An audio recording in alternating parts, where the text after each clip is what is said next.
रहस्य कथा.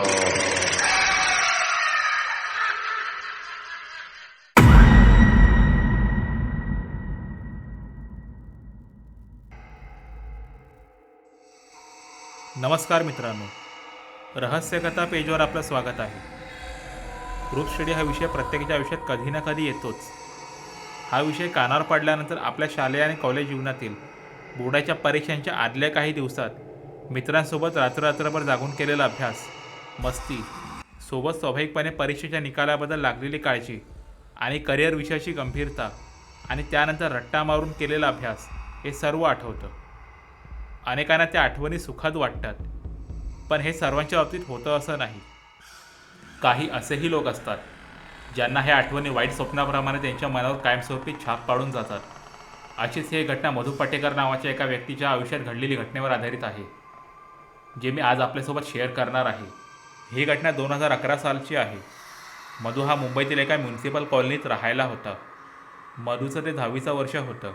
यामुळे मधु आणि मधुचे 5 मित्र हे नाईट स्टडीसाठी मधुच्या बिल्डिंगच्या टेरेसवर यायचे. परीक्षा काही महिन्यावरून ठेपली होती. बोर्डाची परीक्षा असल्याने मधु आणि मधुच्या मित्रांवर अभ्यासाचा खूप प्रेशर होता. यामुळे ते महिनाभर आधीपासून अभ्यासाला लागले होते.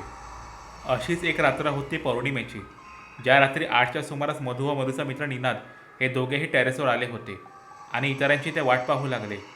दोघेजण गप्पा मारत होते आणि बघता बघता रात्रीचे 11 वाजले. 11 वाजले तरीही कोणीही न आल्यामुळे या दोघांनी टेरेसवरच राहून अभ्यास करायचं ठरवलं. टेरेसच्या पायरीवर लाईट्स होत्या, पण टेरेसवर अंधार होता. निनाद आणि मधु यांना आज अभ्यास करायचं मन नव्हतं. त्यामुळे दोघेजण आपापल्या गावातील नातेवाईकांकडून ऐकलेल्या भूताच्या गोष्टी एकमेकांना सांगू लागले. आता रात्रीचे 11:15 झाले होते. कॉलनी सर्वत्र शांतता पसरली होती. त्या बिल्डिंगमध्ये सर्व फ्लोअर शांत झाले होते. दोघांच्या डोळ्यावर पेंग येत होती. त्यामुळे बोलता बोलता दोघेही झोपले. त्या रात्री 2च्या दरम्यान निनादला बाथरूमला झाल्यामुळे अचानक जाग आली आणि त्यानं पाहिलं की समोर मधु दिवाळाला टेकून गाढ झोपला होता. त्यामुळे त्याने मधुला न उठवता 3ऱ्या माळ्यावरील आपल्या घरी जाऊन बाथरूम करून येण्याचं ठरवलं आणि सोबत येताना कॉफी घेऊन यावं व अभ्यासाला बसावं असा विचार त्याने करत मधुला न सांगताच तो खाली गेला. निनाद घरी जाताच काही मिनिटांनी मधुच्या कानाजवळ थंड वाऱ्याची झुळूक जाणवली आणि त्याच्या कानात, "मधु, बाहेर ये, बाहेर ये" असे आवाज आले. त्यामुळे मधुला जाग आली. मधु उठला आणि त्याने पाहिलं समोर निनाद नव्हता. तो एकटाच होता. निनाद कुठे गेला असेल असं त्याने स्वतःशीच पुटपुटलं. कुणास ठाऊक, त्याच्या मनात टेरेसवर जाऊन बघावं असं आलं. त्याने टेरेसच्या दारातून आत प्रवेश केला. त्याच्या अंगाला थंड वाऱ्याची झुळूक लागली. वातावरण एकदम शांत आणि गूढ झालं होतं. टेरेसवर कोणीही नव्हतं. त्या घन अंधारात एकांतामुळे त्याच्या मनाला अलगद भीतीचा स्पर्श होऊन गेला. पण तरीही त्याने भूत वगैरे काही नसतं असं मनात विचार करून दीर्घ श्वास घेऊन सोडला. त्याला क्षणिक रिलॅक्स वाटलं. टेरेसच्या पुढील भागात कोणीही नव्हतं. मधु मागे वळून दरवाजाकडे जाणार इतक्यात त्याला सिगरेटचा धुराचा वास आला. निनादला सिगरेट ओढायची सवय होती. कदाचित टेरेसच्या मागील भागात निनाद असावा असा विचार करून त्याने टेरेसच्या मागच्या भागात जाऊन पाहायचं ठरवलं आणि तो मागे गेला. इतक्यात त्याला अंधारात पडणाऱ्या मंद मंद चंद्रप्रकाशात निनाद हा टेरेसच्या कट्ट्याशेजारी एका कोपऱ्यात बसलेला त्याला दिसला. त्यानं पाय डोकं घातलेलं होतं आणि त्याचा चेहरा मधुच्या विरुद्ध दिशेला होता. मधुकडे त्याची पाठ होती. "निनाद, तू इथे काय करतोयस? इथे कशाला बसला आहेस?" असं मधुने त्याला विचारलं. समोरून काहीच उत्तर आलं नाही.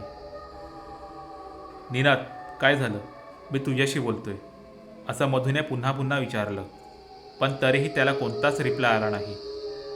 इतक्यात मधु हा त्याच्याजवळ जाऊ लागला आणि काही पावले जवळ जाताच निनादच्या रडण्याचा आवाज त्याला येऊ लागला.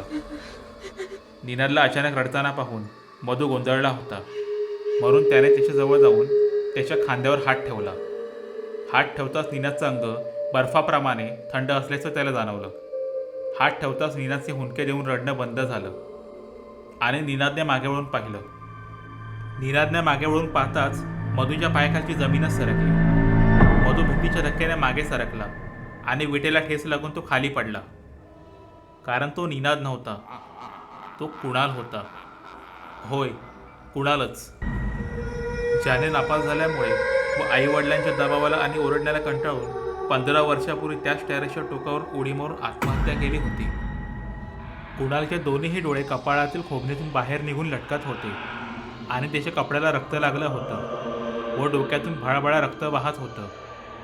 त्याच्या पायाच्या गुडघ्यामधून आणि हाताच्या कोपऱ्यातून हाड तुटून बाहेर आलं होतं. आई, बाबा, मला माफ करा. मी तुमच्या अपेक्षा पूर्ण नाही करू शकलो. असं म्हणत त्याने मोठमोठ्याने रडायला सुरुवात केलं. त्याचं ते रूप मन विचलित करणारं होतं आणि त्याचं रडणं इतकं विभत्स होतं की त्याच्या भयानक रडण्याने मधूचे हातपायच गळाले होते आणि मधूच्या तोंडातून शब्दही फुटत नव्हते. इतक्यात कुणाल बिल्डिंगच्या कट्ट्यावर उभा राहिला आणि त्याने मधूकडे एकटक पाहिलं आणि त्याला म्हटलं, मधू, माझ्या आई बाबाला सांग, मला माफ करा. मी त्यांच्या अपेक्षेला पूर्ण नाही करू शकलो. असं म्हणून त्याने खाली उडी टाकली. कुणालने उडी टाकताच मधू जोरात ओरडला. त्याचं ओरडणं ऐकून पायऱ्यावर चालत येणारा नीनाच्या हातातून कॉफी मग भीतीने खाली पडला. नीना धावत टेरेसवर आला आणि त्यानं पाहिलं की मधू घामाघूम झाला आहे आणि खूप घाबरला आहे. त्याच्या तोंडातून शब्दही फुटत नव्हते. तो एकटक त्या टेरेसच्या टोकाकडे पाहत होता आणि तिथे बोट टाकून काहीतरी बोलण्याचा प्रयत्न करत होता, पण भीतीने काय बोलावं हे त्याला सुचत नव्हते. कसंबसं निनादने त्याला उठवलं आणि खाली घेऊन गेला व पाणी पाजलं. थोड्या वेळात मधू त्या धक्क्यातून थोडा सावरला आणि त्याने सर्व प्रकार निनादला सांगितला. ते सर्व ऐकल्यामुळे निनादही घाबरला. त्यामुळे त्या रात्री आपली पुस्तके आणायलाही निनाद परत टेरेसवर गेला नाही. सकाळी जाऊन पुस्तके आणू असं म्हणत त्याने जायचं टाळलं. दुसऱ्या दिवशी सर्व हकीकत निनादने आणि मधूने आपल्या घरच्या लोकांना सांगितली. यानंतर मधूच्या अंगावरून निंबू ओवळून त्यांनी त्या कोपऱ्यात फेकलं. तोच कोपरा होता तिथे कुणाने आत्महत्या केली होती. असं म्हणतात रात्री 1 नंतर त्या बिल्डिंगच्या बाजूने जाणाऱ्या अनेक लोकांना टेरेसच्या त्या भागाच्या कट्ट्यावरती बसलेला व्यक्ती दिसायचा आणि काहींना ती व्यक्ती टेरेसवर उडी मारतानाही दिसायची. पण ती व्यक्ती उडी मारल्यानंतर खाली पडत नसे, जणू ती अंधारातच गायब होत असे. टेरेसच्या त्या भागाच्या खाली घर असणाऱ्यांना रात्री 1च्या नंतर रडण्याचा आवाज यायचा. काहींना गॅलरीमध्ये उभा असताना कट्ट्यावर अंधारात तो तरुण पाय सोडून बसलेला दिसायचा. त्यामुळे दहशतीने त्या रूममध्ये कोणीही फार काळ टिकत नसे. टेरेसवर कोणीही रात्री अपरात्री गेले असता त्यांना सतत कोणीतरी पाहत असल्याचा आणि कोणीतरी आसपास वावरत असल्याचा भास व्हायचा. त्यामुळे टेरेसच्या त्या भागाकडे रात्री अपरात्री कोणीही पाहत नसे. परीक्षेत नापास झाल्यामुळे आई वडिलांची अपेक्षा आणि शिक्षणाचा ताण यांच्या दबावामुळे अनेक तरुण दरवर्षी आत्महत्या करतात. यामुळे आपल्या मुलांवर शिक्षणाचा प्रेशर न टाकता त्यांच्या भावना समजून घ्यायला हवं.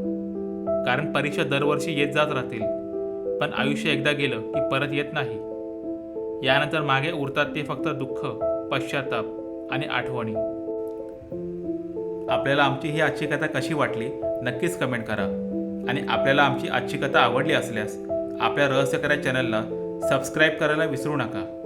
आपण लवकरच पुन्हा भेटू आपल्या नवीन कथेसोबत. धन्यवाद.